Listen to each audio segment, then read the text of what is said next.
The house smelled like cinnamon and butter and something older like memory if memory had a scent. I had been in the kitchen since just after sunrise, chopping onions with cold hands and peeling apples one by one. The turkey was in the oven by 10. By noon, the stuffing was cooling on the counter and the apple pie was resting on the windowsill, the way Grandma used to do back when the house still felt full. It was Christmas Day, and I was trying again to make it feel like it used to. "My name's Claire. I'm 28, a UX designer at a studio in Seattle called Blue Fern, but I've been back in Tacoma for 3 years now. Moved home when my mom was about to lose the house. It was supposed to be temporary. Funny how temporary turns into invisible when you're living with someone who forgets you pay the bills. Mom Deborah is in her 60s. She hasn't worked since the hardware store laid her off in 2019, and she hasn't said thank you since around then either. Still, I cooked. I cleaned. I decorated the table with the old red napkins and the chipped ceramic reindeer we always put out even though one antler is broken. I wanted it to feel like Christmas. Not because I believed in miracles anymore, but because I believed in trying. My sister Lacey arrived an hour late with wet hair and no apology. She's 24, still lives here too, kind of. Comes and goes. Mom appeared around 4 dressed in her gray sweater with the pearl buttons phone in hand, scrolling through someone else's life. No one said much while we ate. The only sound was the fork scraping her plate and the occasional clink of ice against glass. I poured the wine. I offered second helpings. I lit the candles. I kept waiting for the moment where something would feel warm, like family. And then, just as she was slicing into the turkey hand still on the knife, my mother looked up and said, "Claire, you need to move out." She said it like she was commenting on the weather. Like it wasn't Christmas, like I hadn't just basted her bird and vacuumed the rugs and paid her mortgage again this month. I didn't answer right away. I think I blinked. Twice. Lacey glanced at me, her fork pausing midair. And for a second, I thought maybe I'd misheard. But no. My mother didn't repeat herself. She didn't need to. She just looked down again, took another bite, and kept chewing. Like that was that. And maybe it was. But here's the part I still don't understand even now. Why say it then? Why say it that way? What had I done that made my presence less welcome than silence? I didn't say anything. Not then. Instead, I set my fork down slowly the way you do when something inside you stops moving, but you're not sure what yet. I looked at the table I had set the turkey I had roasted the pie cooling behind us. The quilted placemats my grandmother made. All of it felt suddenly out of place, like decorations for a party I was no longer invited to. Mom didn't look up again. She chewed. She reached for her wine. She tapped her thumb against her phone, lighting it up to check a message that couldn't have been more important than what she'd just done. Lacey cleared her throat. Quiet. She always hated being the middle. She started, then gave up and went back to cutting her food. I finally spoke, voice low but steady. "Really?" I said. "You need me to move out." She nodded, almost like she hadn't heard the edge in my voice. Then she shrugged and said, "It's time I had my space back." Her space. The house I saved. The home I paid for every month, every bill, every grocery run, every oil change and air filter and broken garbage disposal. The space she hadn't been able to keep when I moved back. 3 years ago, she'd been on the brink bills, unopened on the kitchen table, water heater leaking power shut off twice. I came home thinking I could help, and I did. Quietly. Fully. I never asked her to split the mortgage. Never asked her to thank me. Never even corrected her when she told neighbors she was helping me get back on my feet. But now, what she wanted the space back. Like I was a piece of clutter she'd been meaning to get rid of. I looked at her, then really looked. Her hair was shorter than usual, her lipstick too dark. Her eyes never met mine. It wasn't anger I felt, not yet. It was something colder, recognition. She wasn't saying this out of nowhere. She'd been thinking it, sitting with it, maybe even rehearsing it. And the fact that she chose now Christmas dinner when I had done everything I could to make the house feel warm again, that said more than I think she meant it to. She didn't care how it landed. She just wanted it said. so I nodded. I didn't protest, didn't cry, didn't ask when or why or how soon. I just folded my napkin, placed it on the plate, and stood up. Behind me, the candles flickered a little. No one reached out. No one followed. I walked to my room and shut the door, but I couldn't stop hearing it, her voice flat final. "You need to move out," and the echo behind it louder than anything she'd said, "You don't belong here." I sat on the edge of the bed for a long time that night. Didn't pack, didn't cry, just sat. Hands folded in my lap like I was waiting for something, some knock on the door maybe. A voice asking if I was okay. Even just footsteps coming down the hall. But the only sound was the distant hum of the dishwasher and the faint clink of glass from the kitchen like someone poured another drink. I stared at the bookshelf across from me. 3 years of quiet labor, stacked up utility bills, cookbooks, a candle I bought for the guest bathroom and never lit. On the dresser, folded carefully, was the one thing I knew I'd take: the quilt. My grandmother made it the year I turned 15. It was a patchwork of old family fabrics, my dad's flannel shirt scraps from Mom's apron, even a square of Lacey's baby blanket. She said it was a keeper of warmth. I hadn't slept under it in months, too afraid it would start to smell like a house that had stopped feeling like home. I stood and started gathering what I needed, slowly, not with panic, not with grief, just motion. A small duffel bag, my laptop, chargers, the quilt, a framed photo of my dad taken the last Christmas we had together. I left the rest. Clothes in drawers, shoes by the door, the mug I always used in the morning with the tiny chip on the rim. Left it all. I didn't know where I'd go yet, but I knew I couldn't stay. And that was the strangest part, how easy it felt to leave. Not because it didn't hurt, but because the weight of staying had finally become heavier than the weight of the unknown. I slept in jeans that night, on top of the covers, with my coat nearby and my bag zipped, just in case I changed my mind by morning. But I didn't. The next day, while the house was still quiet, Mom asleep, blinds drawn, I walked out the front door and down the icy steps. No note, no explanation, no performance. Just the quietest goodbye I could give. I caught a bus across town to Lena's place, my friend from work, the one with too many throw pillows and a cat named Oliver who hates everyone. She let me in without asking why. I sank into her couch quilt in my lap coat still on and stared at the ceiling like it might offer some clue for how I got here. Not physically, emotionally. How do you go from savior to stranger without anyone noticing? 3 days passed. No calls, no texts, no knock on the door. I kept my phone face down most of the time. Not because I didn't want to hear from her, but because I knew she wouldn't reach out. And that silence was heavier than I expected. Lena made space for me in her guest room, though I insisted the couch was fine. I wasn't planning to stay long, just long enough to breathe without apologizing for it. Then one morning, while I was pouring coffee into a chipped mug that said, "World's Okayest Human," my phone buzzed. A message. From Lacey. "You won't believe what Mom's been telling people." That was all it said. I called her immediately. She picked up on the first ring, whispering like she didn't want Mom to hear. "She's telling everyone you screamed at her," Lacey said. "That you had some kind of breakdown at dinner and stormed out slamming doors. She says you abandoned her on Christmas." I didn't speak. I just listened. "She's already talked to Aunt Janice, Uncle Rob, a few cousins.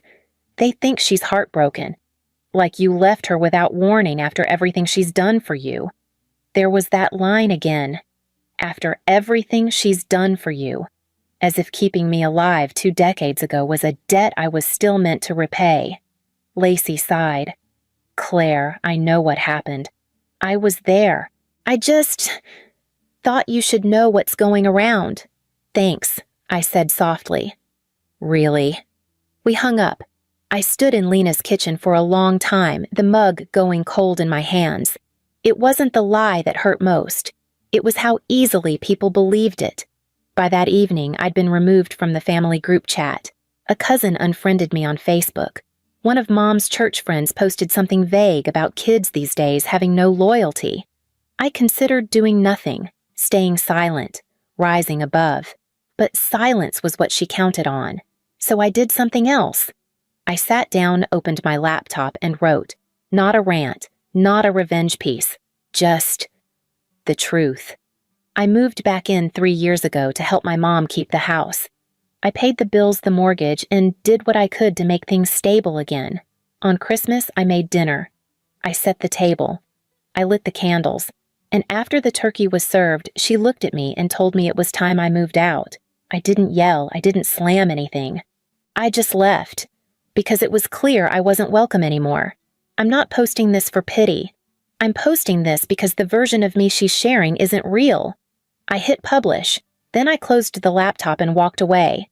Didn't check the comments. Didn't refresh the screen. Just sat by the window quilt in my lap watching the clouds roll in over the city. The truth was out there now. And whether anyone believed it? Well, that part I didn't control. But what happens when the lie is more convenient than the truth?